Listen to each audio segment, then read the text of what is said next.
É evidente que tem outros colegas aqui que são muito mais qualificados para poder falar do Rodolfo. Eu era ainda um professor que estava ingressando muito recentemente na PUC e conheci o Rodolfo, convivi com o Rodolfo.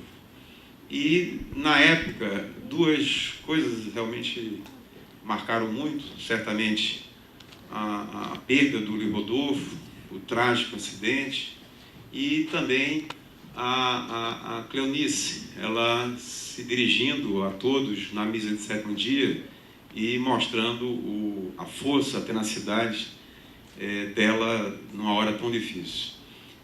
Para nós todos que fazemos o departamento, e como eu disse, outros professores até que conviviam muito mais perto e conheciam muito melhor do que eu o Luiz Rodolfo, foi um baque muito grande, foi uma perda muito difícil, porque naturalmente o Luiz Rodolfo alinhava, quer dizer, ele tentava na sua personalidade muitas coisas que são muito caras para o mundo acadêmico, né?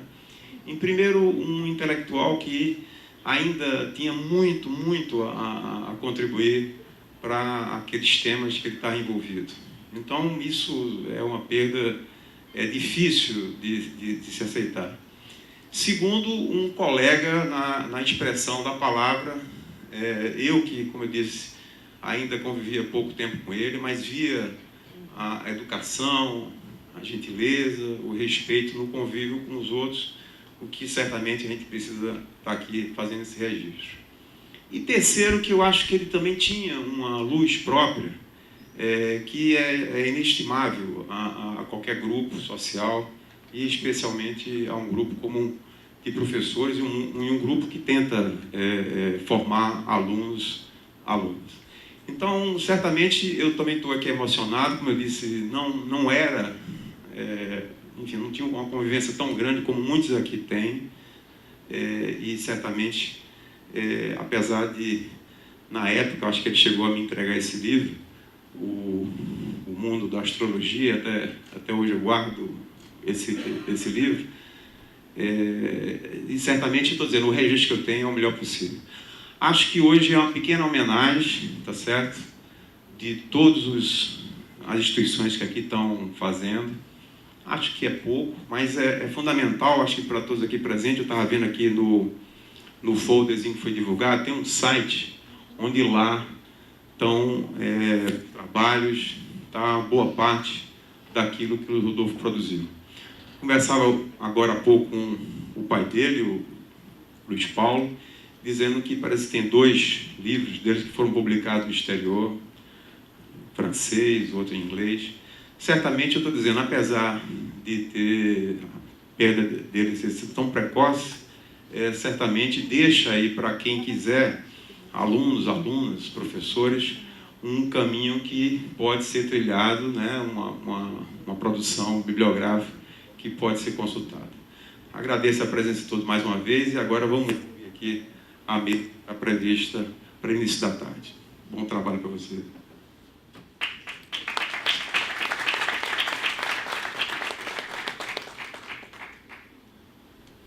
Boa tarde, meu nome é Elizabeth Costa e eu trabalho no Centro Nacional de Folclore e Cultura Popular. Nós fizemos uma mesa de debate ali na mesa 1, agora de manhã, que foram apresentados 6 trabalhos e debateram com a plateia. Um trabalho bastante fecundo, bastante proveitoso, retirado da obra do Luiz Rodolfo sobre o movimento folclórico, quantos desdobramentos foram possíveis a respeito desse trabalho brilhante que ele fez. E eu coordenei essa mesa e participei de todas as questões levantadas e tudo, mas eu devo confessar para vocês que esse não foi o meu encontro com o Luiz Rodolfo, porque o trabalho com que eu o conheci e que tive o meu encontro com ele foi este que acabou de apresentar, O Mundo da Astrologia, que é um trabalho anterior da dissertação de mestrado dele, e foi aí que eu o conheci, e conheci a sua principal característica de conseguir fazer um trabalho seminal. Tanto no mundo da astrologia como no projeto em missão, ele teve essa característica ímpar de conseguir ter uma interpretação muito arguta e muito perspicaz do material com que ele estava trabalhando. Ele tira esse nome, o mundo da astrologia, dos mundos da arte do Becker. E ele procura trabalhar no mesmo sistema, com um grupo de apoio público e os artistas propriamente ditos, e ele desloca isso para o mundo da astrologia. Na época que ele escreveu esse trabalho, eram muito poucos os trabalhos a respeito desse sistema como sistema simbólico. E isso estava na mão de historiadores. Tinha um extenso trabalho dos astrólogos, um trabalho grande dos historiadores, muito contra a astrologia, né, mostrando a falseabilidade das hipóteses, e um trabalho quase que inexistente no ramo das ciências sociais.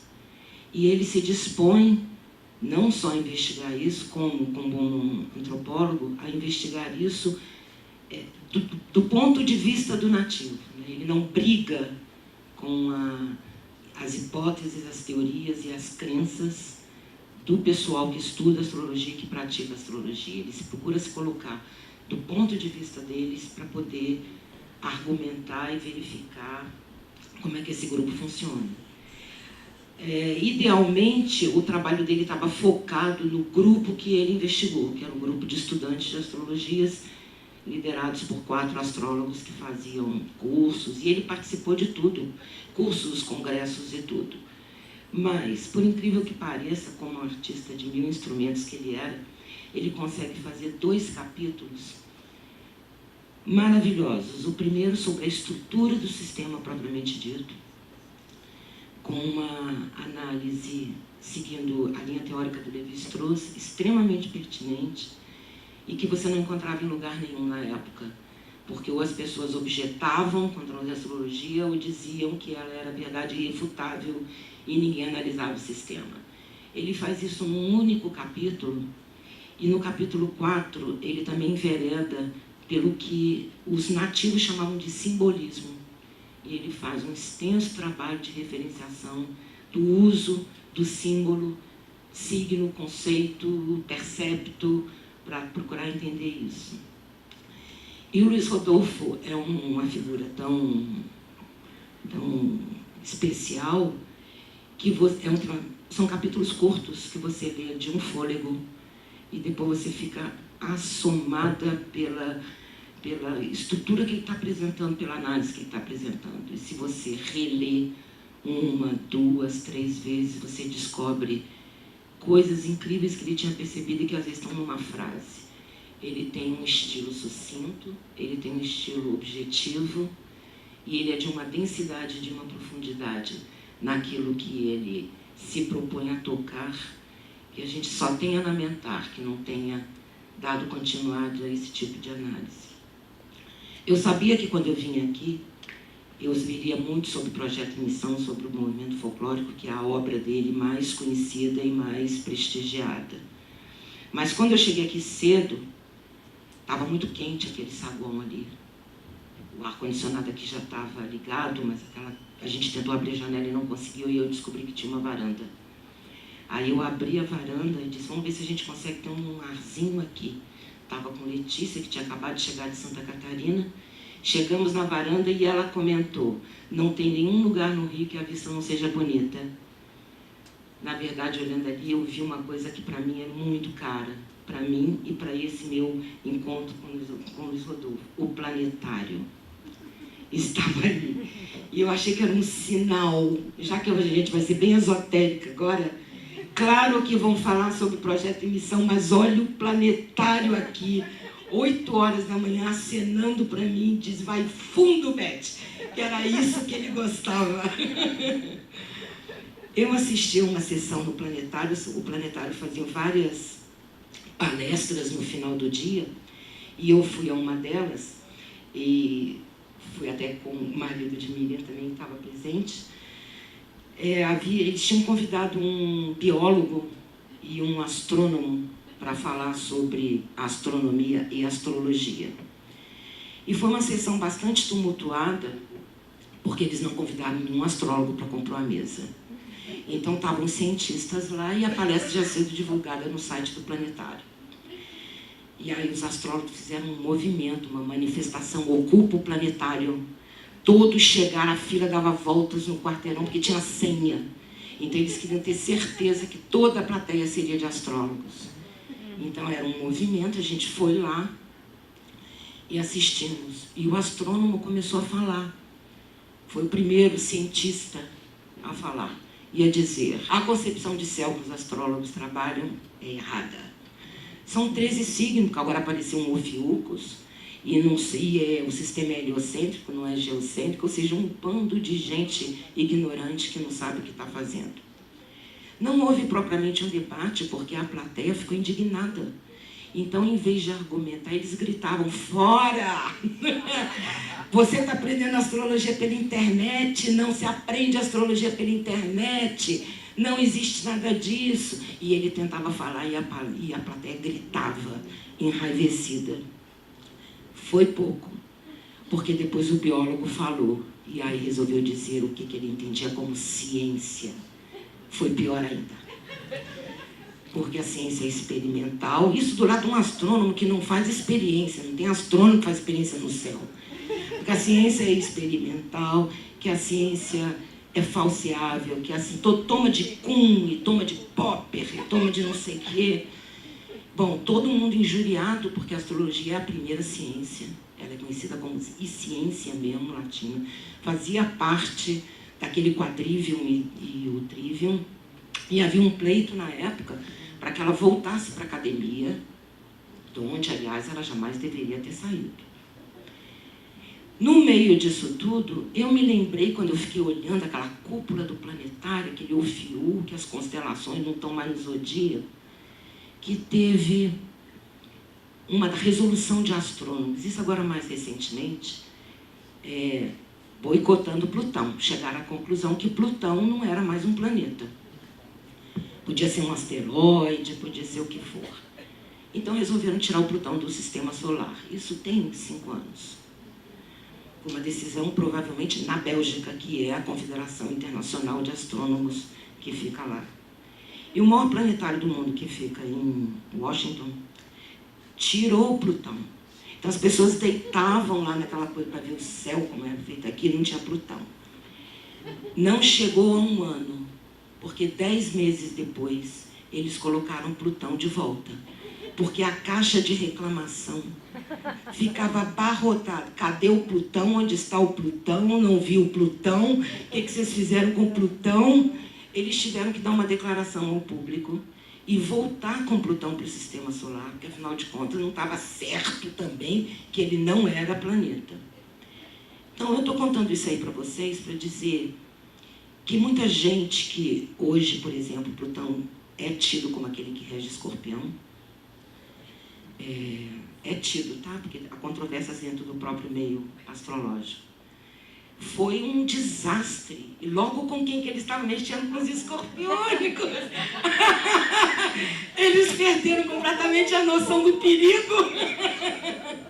Uma coisa fantástica. E eu fiquei vendo que isso existe na sociedade brasileira, carioca, como o Luiz Rodolfo pesquisou, essa noção de que essa classificação de signos e planetas é vigente, porque nós somos, e eu tenho orgulho de dizer isso, uma sociedade metafórica. O povo brasileiro é uma sociedade metafórica. A gente lida com qualquer sincretismo de qualquer espécie, com o pé nas costas. Isso não é problema para a gente. Então, as pessoas se declaram... Não, eu já vi pessoas dizendo assim, mas aí não adiantou, porque eu teimei, que você sabe que eu sou de touro. Então, touro não é isso? Eu sou teimosa. Então, esse tipo de classificação, que as pessoas se reconhecem como uma espécie de... que durante muito tempo foi trabalhado como uma classificação totêmica na antropologia, é característica da astrologia, né? Ela é um sistema de classificação, primordialmente. Ela trabalha com os níveis dos céus, estrelas fixas, signos e planetas, e ela começa com uma classificação meteorológica. Vai chover, não vai chover, vai ter lua assim, lua assado. Depois ela passa por uma classificação geográfica, leste, oeste. Então, mesmo o planeta que diz que vai chover, também diz que é leste. Depois ela passa por uma classificação de estratos sociais. Se é o sacerdote, se é o povo, se é a mulher, se é o homem casado, o homem solteiro. Isso tudo incorporado dos mesmos significantes. E aí ela passa também por uma classificação psíquica, psicológica, são traços de personalidade, né?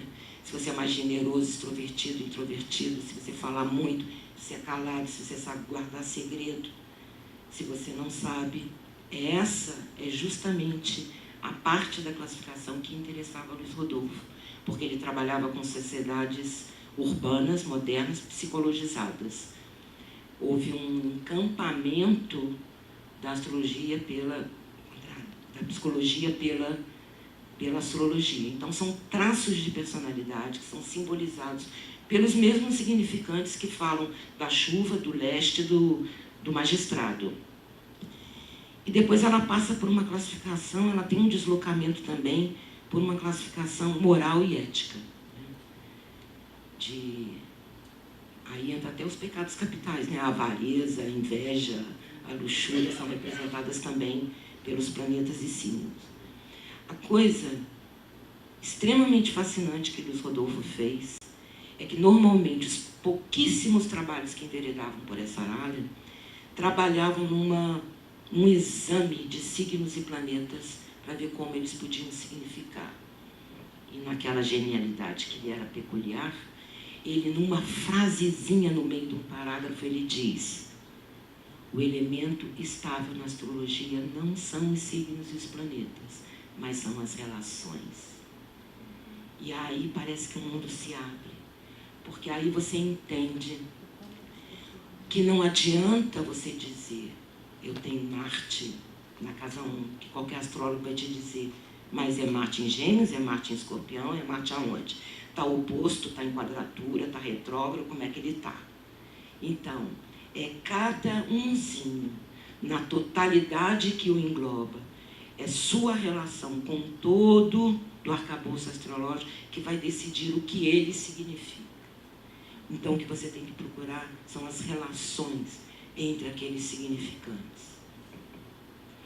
Isso vem bem a calhar, porque com base nessa ideia, eu acredito que o Luiz Rodolfo, embora eu não tenha conseguido conversar com ele sobre isso, ele vai descrever a inserção dessas contradições todas na sociedade moderna carioca, trabalhando isso também.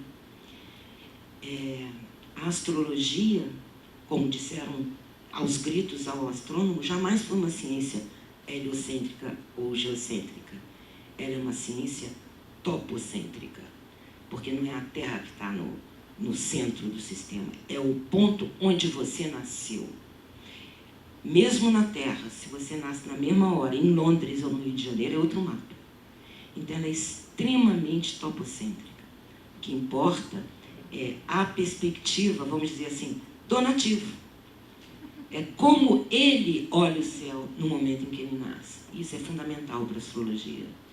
Então, quando ele trabalha essas contradições na modernidade, ele trabalha isso também. A construção de um senso de significado, de usar a astrologia como centro unificador de sentido, totalizante, numa época de fragmentação da modernidade, pulverização do eu, e instituir o eu como um senso de significado para a vida. Mas ele faz mais. Ele diz, não é só isso, não é só o eu que eu instituo como fonte de verdade, ser fiel a si mesmo. Veja que interessante. Desde o oráculo de Delfos, hein? Que a inscrição já era, conhece-te a ti mesmo, né? Atravessamos séculos para depois a gente dizer, seja fiel a si mesmo. Vixe Maria, Piton já estava lá dizendo isso. Ele diz mais, ele diz instituir o eu como senso de significado dentro da totalidade que o abarca, percebendo a si em relação com tudo que o cerca. Então, quando ele vai trabalhando, dissolvendo as hipóteses então contrárias à astrologia, né, que ela era mera sobrevivência do irracional, que ela era uma resposta à pulverização da modernidade. Ele trabalha o que é a modernidade, o que isso implica para as pessoas dessa camada urbana com que ele está trabalhando, sempre dando um passo além para a produção de sentido. É por isso que ele finaliza a dissertação dele com um capítulo inteiro sobre o simbolismo, uma pérola de trabalho. Então, desde então, esse assunto é bastante apaixonante porque pouca gente seguiu essa linha de classificação que ele estava trabalhando nesses sistemas.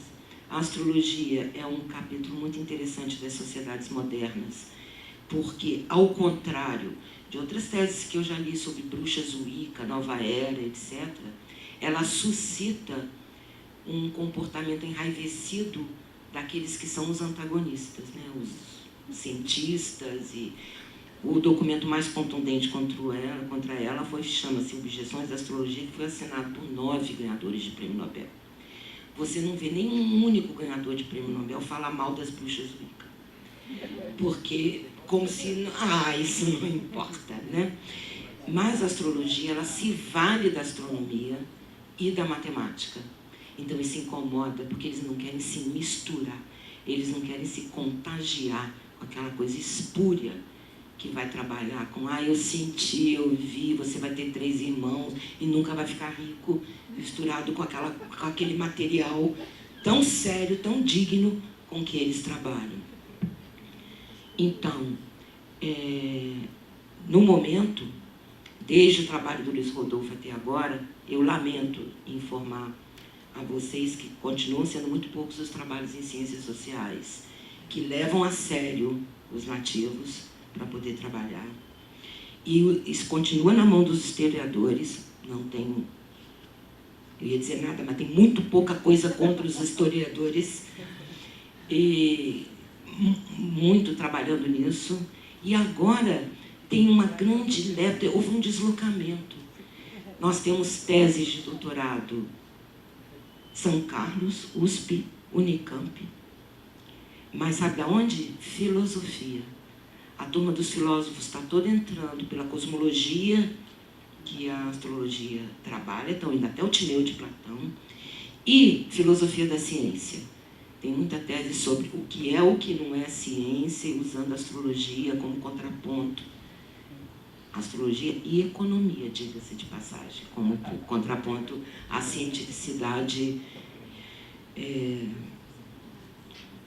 No momento, quando o Luiz Rodolfo trabalhou a classificação astrológica como uma classificação totalizante, né, nos sistemas totalizantes com que Lévi-Strauss trabalha, ele também refutou a hipótese de que ela era tida como um porto seguro para almas em tormenta, porque ele alega que o próprio sistema astrológico é controverso e os próprios astrólogos discutem entre si o que significa. Então ele não é porto seguro para ninguém. Na verdade, você tem a briga com a turma lá fora e tem a briga com a turma lá dentro também. E não é pequena. Então, eu fico muito contente de ter conhecido o projeto em missão alguns anos depois, porque eu já amava o trabalho do Luiz Rodolfo e eu já pude ler o projeto em missão, que era uma área com que eu não costumava trabalhar, com olhos de encantamento. Já tive uma receptividade, não precisava, porque é um livro maravilhoso, mas ele já foi o meu segundo encontro. Então, eu fico muito contente de partilhar com vocês todo esse meu encantamento com o assunto, com o tema e com o autor que a gente está homenageando e com suas análises extremamente fecundas, que eu espero que a gente, como aproveitou por um lado, possa aproveitar pelo outro também. Muito obrigada.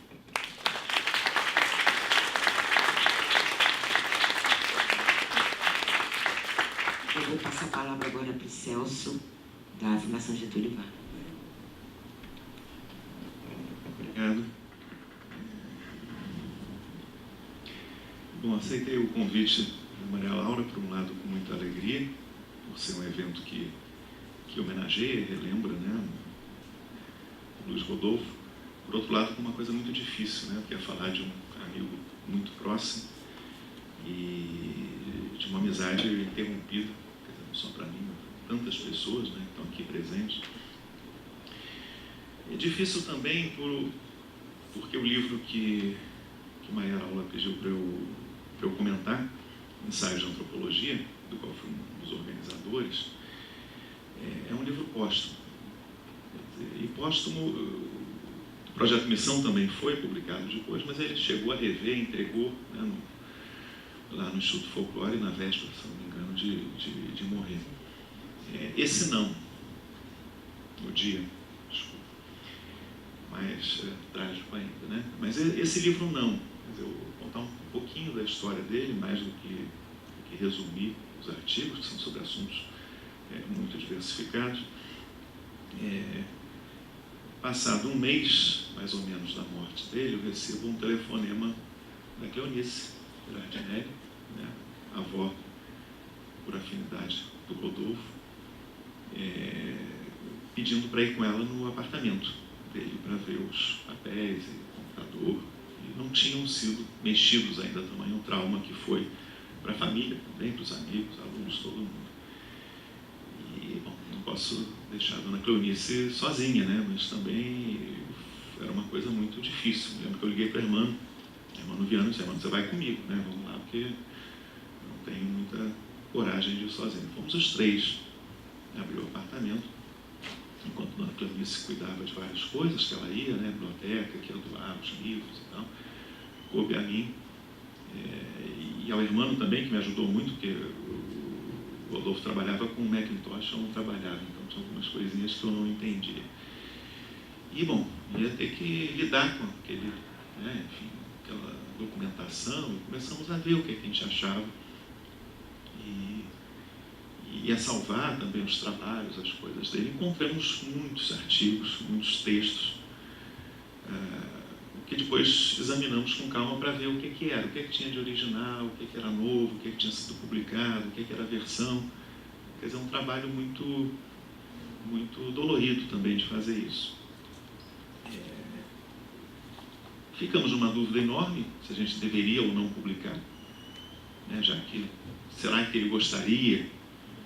E também a seleção que nós fizemos, na verdade, acabamos decidindo não publicar aqueles trabalhos que depois seriam incorporados nos 2 livros já publicados, né? Algumas partes ele tinha apresentado, algum congresso e tal, mas apenas aqueles que demonstravam outros interesses dele, né?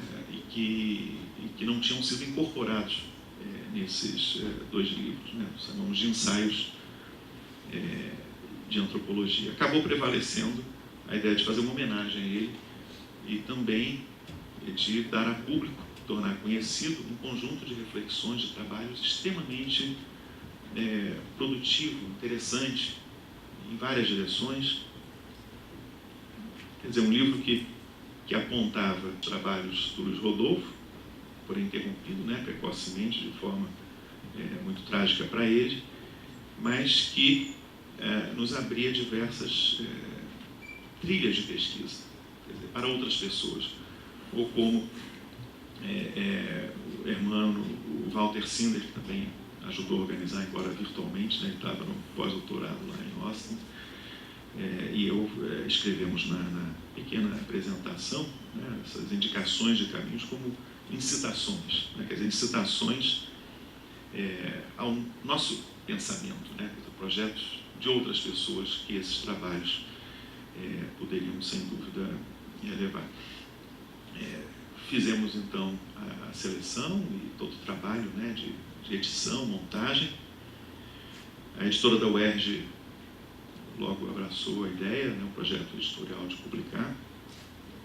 E, aliás, agradecer muito, tanto tempo depois, a equipe da UERJ que fez, em particular a pessoa que fez o copydesk, que foi a Cleonice. Imagina que luxo ter um livro copydeskado pela Cleonice, né, que ficou também muito empolgada e emocionada pelo trabalho, que foi publicado no Planetário, no ano seguinte, se não me engano, quase um ano depois, pequeno evento aqui no lugar que era também tão caro ao Rodolfo. Esse livro reúne 5 artigos, como eu disse, que não estão incorporados nos outros 2 livros. Eles mostram uma enorme variedade, por um lado, de temas que interessavam ao Rodolfo. Mostram também não diria precocidade, né? Eu sempre que é tão jovem, né? A gente está falando de uma pessoa que morreu aos 33 anos, que eu conheci no dia de março de 1981, primeiro dia de aula na graduação de Ciências Sociais no IFIX. Luiz Rodolfo e Ana Maria Bezerra Cavalcante, que tornou logo a namorada dele, foi mulher dele até a morte, eram colegas de turma, né? 2 turmas e dividia na letra L. Então ele ficou na minha turma e depois nos reencontramos no mestrado, no Museu Nacional, no doutorado e também tendo o mesmo orientador, né? Hermandumente o mesmo orientador, então ficamos muito próximos nessa época. Os 2 primeiros capítulos desse livro, Thomas Mann e a Ambiguidade do Moderno, é um trabalho de curso que ele fez para o Gilberto em 86, mestrado ainda. Tinha sido publicado depois como uma comunicação do PP Gás. O museu tinha, não sei se ainda tem, uns pequenos folhetinhos de comunicações que chamavam PP Gás. E o segundo, que é sobre Van Gennep e Bakhtin, o popular visto das margens, que aí tem a ver com o tema da cultura popular, que está no centro, né, aqui dos interesses que levarão ao projeto de emissão. Mas é um texto independente, porque ele faz, né, uma análise tanto da trajetória, da biografia, mas da obra e aproximações dos 2. Também foi um trabalho de curso Gilberto, em 91.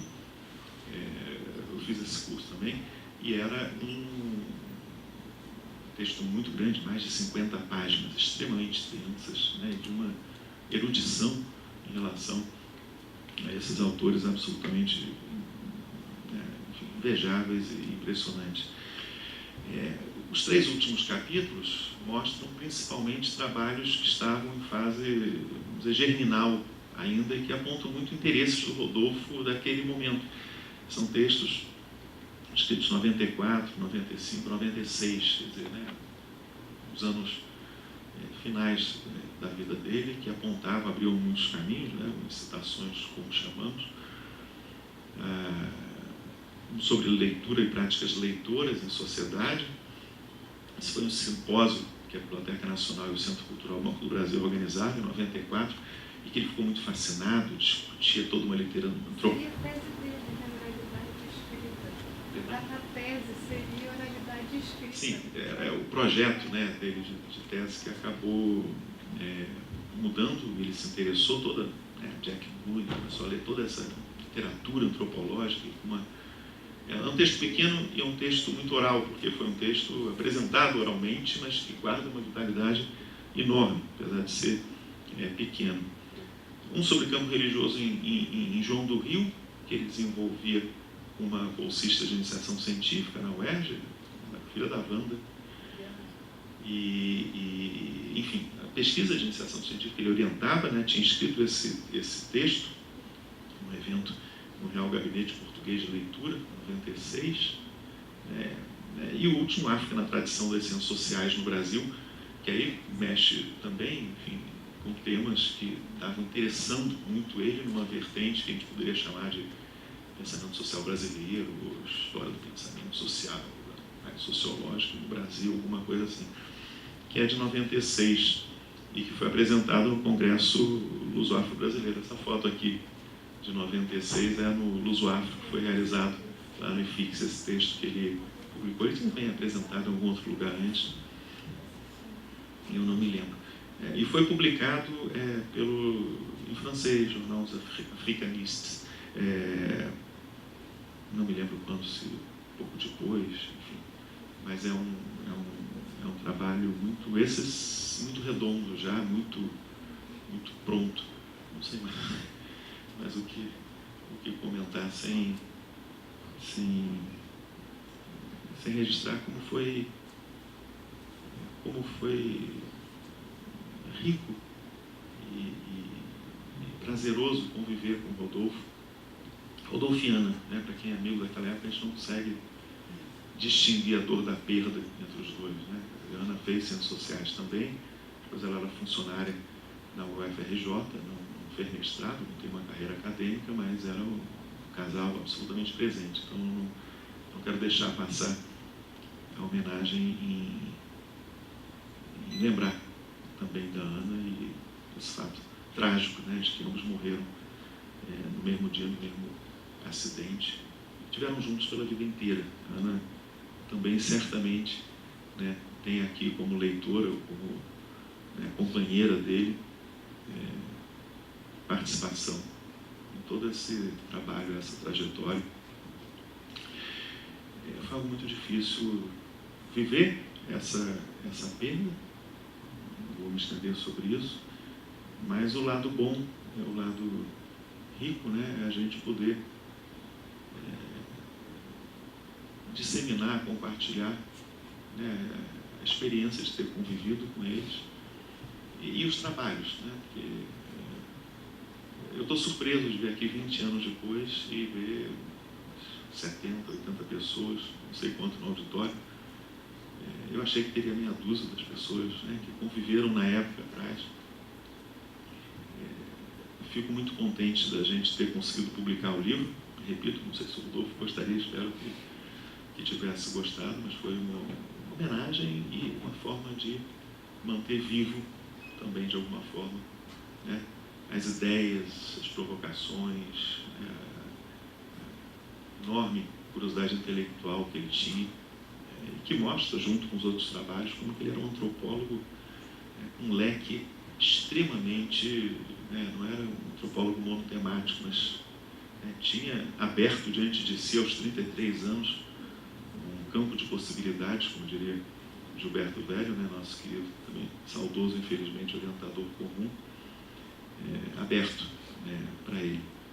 Nós fizemos também, né, Karina Kuchni e eu, um blog que ficou, a Karina não tem atualizado, digitalizamos os livros também depois e colocamos, né, no ar, para ficarem acessíveis, né. Hoje me disseram que está atualizado, já tem algum tempo que eu não visito o blog, e quem quiser baixar está lá, enfim, PDF.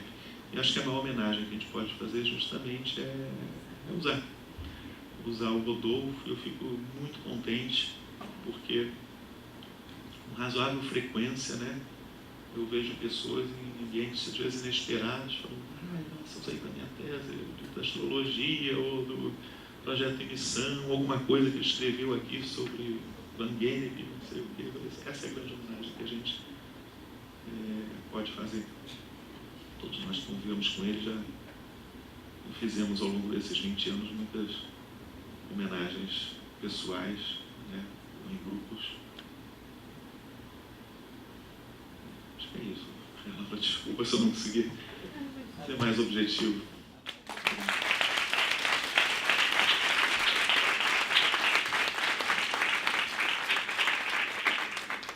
Passar a palavra para a Cláudia Márcia Ferreira, diretora do Centro Nacional de Folclore e Cultura Popular.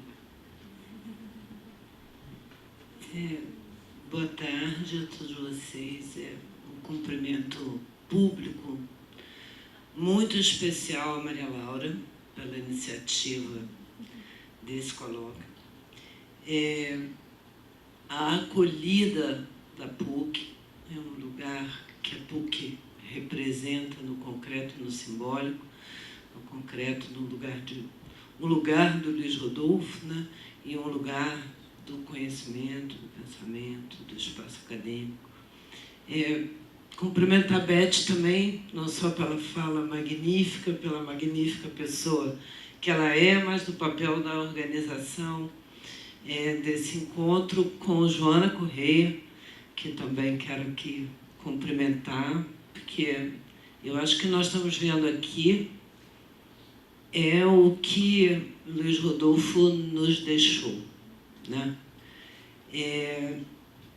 Me lembro muito da chegada e do momento em que Luiz Rodolfo chega no então Instituto Nacional de Folclore e Cultura Popular. Eu ouvi algumas referências na segunda mesa de hoje, coordenada pela Beth, a esse momento.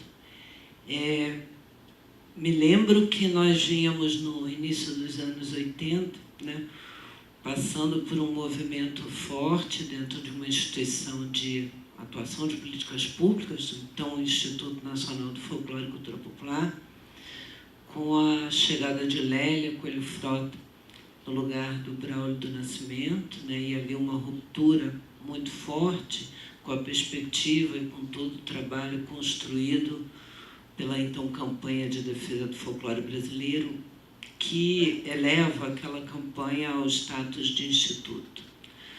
Me lembro que esse momento, e eu ouvi importantes referências na segunda mesa hoje a esse momento, aquele momento buscava retrabalhar a aproximação do campo de estudos, né, do chamado campo de estudos de folclore, com o conhecimento acadêmico. Lélia marcadamente rompe, né, com aquelas ainda representações das comissões estaduais de folclore que existiam, ativas ainda naquele momento, e ela vai fazer isso no início dos anos 80, né, 81. Eu fico até muito acalentada, porque eu vejo como essas coisas demoram, né? A gente fica tão aflito, e quando vai passando de uma metade de século, mais aflito ainda pelos tempos sociais e como são difíceis os processos de transformação. Então a gente lembra que Lélia entra no início da década de 80, e em 87, a partir de um projeto também coordenado por Maria Laura, que é um projeto de estudos, né, do folclore no campo das ciências sociais, da antropologia, patrocinado pela FINEP, apoiado pela FINEP, dentro da instituição. Então, não sei se vocês fazem ideia do que esses distanciamentos, né, do lugar do conhecimento e do lugar da atuação de políticas públicas, que provocam um profundo isolamento desse campo, né, ou é responsável pelo profundo isolamento desse campo, e dentro dessa instituição abre-se esse espaço de refletir sobre que instituição é aquela, né, que políticas são aquelas, porque a gente está falando de que lugar. É no bojo desse projeto que, se eu não me engano, num segundo momento, Maria Laura me corrija, entra o Luiz Rodolfo para uma equipe que era Maria Laura, Miriam, Marina Meli Souza, que era do quadro, e nossa saudosa e querida Elizabeth Travassos, que também estava envolvida, Lígia Segalo, que integrava a nossa equipe do INF. Então, nós tínhamos ali um potencial fabuloso. Silvana, eu acho que é com a saída de Silvana que entra o Luiz Rodolfo, chega aquele menino, bem menino, né? Se morreu já tão menino era quando chegou ali.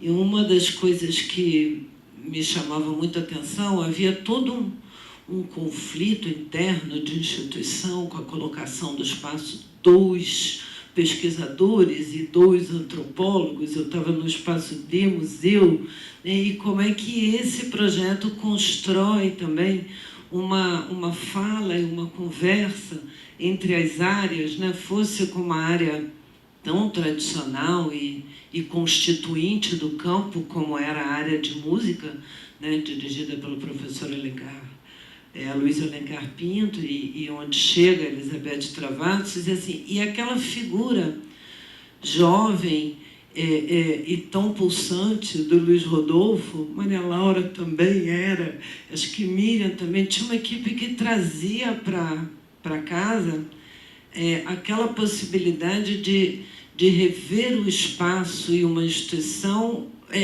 cujo o nome, né, ali ainda era só Instituto Nacional do Folclore, já figurava naquelas páginas de jornal, quando a gente queria dizer que uma coisa era mentira, você diz que aquilo é folclore, né? Então, isso é folclore. Então, era uma coisa um tanto constrangedora você trabalhar num lugar que tinha uma coleção museológica fantástica, uma coleção documental fantástica, era herdeira de um movimento muito pulsante, né? Tão pulsante que considerado movimento folclórico e que vai chamar a atenção e puxar o olhar do Luiz Rodolfo, com uma capacidade incrível de arregimentar sociedades, movimentos, ações, né? E que, por outro lado, caía nesse lugar do nada, né? Que não era nada, de que campo a gente estava falando. E esse projeto traz essa contribuição, e ele é drasticamente interrompido, ele dura muito pouco tempo, né? Teve um problema administrativo de composição, de continuidade, de construção mesmo dos pesquisadores, na manutenção dos pesquisadores dentro da instituição. E aí Luiz Rodolfo segue, né? Ele segue lá, abrigado no Museu Nacional, e eu acho que aqui já foi feita uma menção, a gente precisa destacar o papel importante do professor Gilberto Velho nisso, né? Nessa construção e nessa formação. E aí Luiz Rodolfo vai fazer o doutoramento dele com o projeto Missão Movimento Folclórico.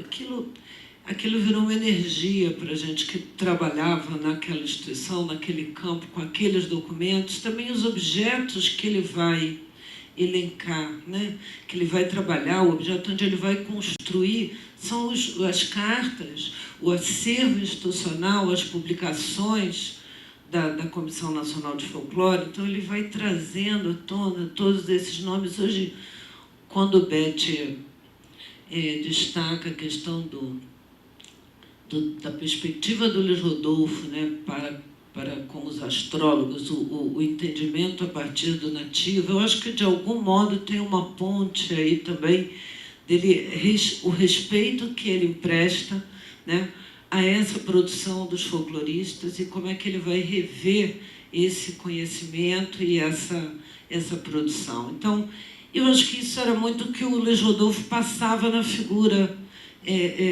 própria dele mesmo, aquele que, quando Maria Laura, até copiei Maria Laura, quando a gente lançou esse livro, você faz uma homenagem, você tem uma fala que está publicada, acho que no site, e que você se refere ao trecho das Confissões de Santo Agostinho, quando fala da delicadeza dele, né? Eu acho que o Luiz Rodolfo era uma pessoa que era capaz de discordar de absolutamente tudo, com uma delicadeza tão enorme que era impossível qualquer pessoa brigar com o que ele estivesse discordando.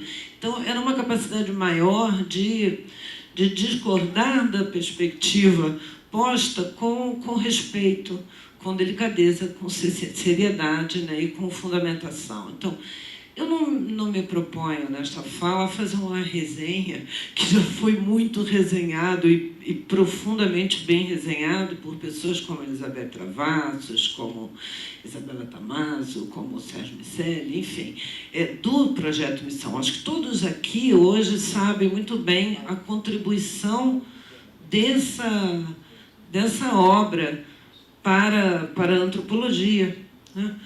Como é que a antropologia amplia e incorpora esse campo de estudos com riqueza, com consistência, né? Acho que a realização, as mesas de hoje, a quantidade de falas e de trabalhos e de avanços produzidos a partir desta obra são a grande referência, né, à importância da obra. Eu acho que ninguém pode falar melhor pela importância da obra do que os trabalhos que estão sendo feitos hoje em torno dessa obra. A minha fala, então, é muito na perspectiva da contribuição para a instituição, né? Como é que a relação, se o princípio de uma instituição é ela ter sentido e base social, ela servir a alguns grupos, senão ela não é uma instituição, né? Ela é uma coisa isolada. Eu acho que a construção desse trabalho do Luiz Rodolfo, a produção que esse trabalho provoca, se refletem numa vida institucional, né? Na possibilidade e na capacidade da instituição trabalhar com questões que, por muitas vezes, são idênticas hoje, né? os conflitos, os dramas e as pressões na perspectiva de conhecimento e de ação de políticas públicas estão postas hoje igualmente. Quando a gente escuta nas mesas da manhã a questão do patrimônio cultural e material e essa relação, né, com a história, com o campo mesmo do patrimônio, que é um outro desafio enorme, né? Eu acho que um pouco me aflige pela permanência e me consola pela relatividade. As questões, elas permanecem apesar, né, de muitas perspectivas e de muitos ensinamentos que poderíamos avançar, né? Que não são aproveitados ou introduzidos em núcleos e grupos. Então, assim, ao mesmo tempo que dá consolo da angústia, e da angústia também, quando Maria Laura falou, Cláudia, vamos fazer o colóquio de 20 anos, né? Quer dizer, tem muito tempo, né? E parece que foi ontem. Esse trabalho, Luiz Rodolfo concluiu no dia que ele saiu para viajar. Ele esteve no centro, nós inaugurávamos uma exposição na Galeria Mestre Vitalino e ele entregou as últimas partes.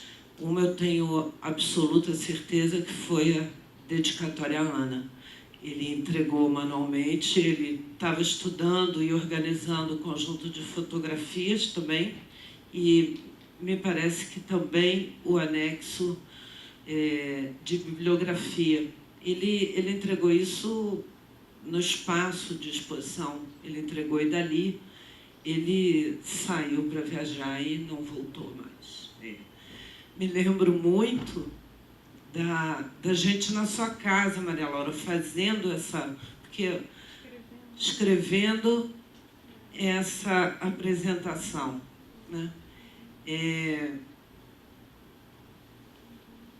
É muito tempo e é pouco tempo, né? Parece que foi ontem e já tem 20 anos. Eu queria destacar dessa apresentação só um pedacinho para fechar aqui o que eu acho que é o que importa, que é a primeira frase. Um livro guarda vida, sonhos e ambições. Quando mais não seja, o desejo de contar para os outros uma história, querer que eles a escutem e que elas lhes digam algo. Eu acho que essa história que está contada em Projeto Missão diz ainda para muitas pessoas. Vocês seguem trabalhando em cima dessas referências e isso é uma referência para o trabalho de uma instituição de políticas públicas, né? Que se quer participante, que se quer ativa, que se quer institucionalizada, porque representando ações, interesses, perspectivas, né, de grupos da sociedade brasileira. Então, é um pouco dizer, Projeto Missão está vivo, né? Projeto Missão, depois também, ele ganhou o prêmio em 95, o concurso Silvio Romero, antes de publicar a obra, e ele depois trabalha, a edição é toda feita por ele mesmo, né? Ele condensa para o livro, e o Silvio Romero segue em muitas edições se referindo a essa obra, né? Luiz Rodolfo, depois de concluir a tese de doutorado e depois de já estar com esse trabalho com perspectivas de edição, né, não editado, porque foi exatamente no momento, estava tudo combinado para... Ele frequenta, ele transita pelos congressos de folclore, né? E é impressionante, voltando para aquela capacidade ímpar dele de discordar com a maior delicadeza e, portanto, se fazer ouvir, como que o movimento folclórico e os representantes das comissões estaduais absorvem o Projeto Missão como a grande história construída sobre a história deles. Então, eu acho que esse é outro ganho também, que é da capacidade pessoal do Luiz Rodolfo, é mais do que da sua capacidade intelectual, perspicácia e caminho, é a sua qualidade humana de poder provocar as discussões no respeito às diferenças e na vontade do diálogo. Então, de não ir para o embate pelo embate, de ir para o embate pelo convencimento das questões que estão postas. Isso aqui é a Bíblia de todas as comissões que ainda permanecem ativas no Brasil, né? Permanecem como organizações sociais ou movimentos, enfim, mas permanecem atuando, é reconhecido por eles que isso daqui é o campo e a história de vida do movimento folclórico brasileiro. Então, acho que isso também é bandeira maior, que é dele, que é do Luiz Rodolfo e que nós temos o prazer de poder seguir conduzindo. É isso que eu queria dizer para vocês. Obrigada.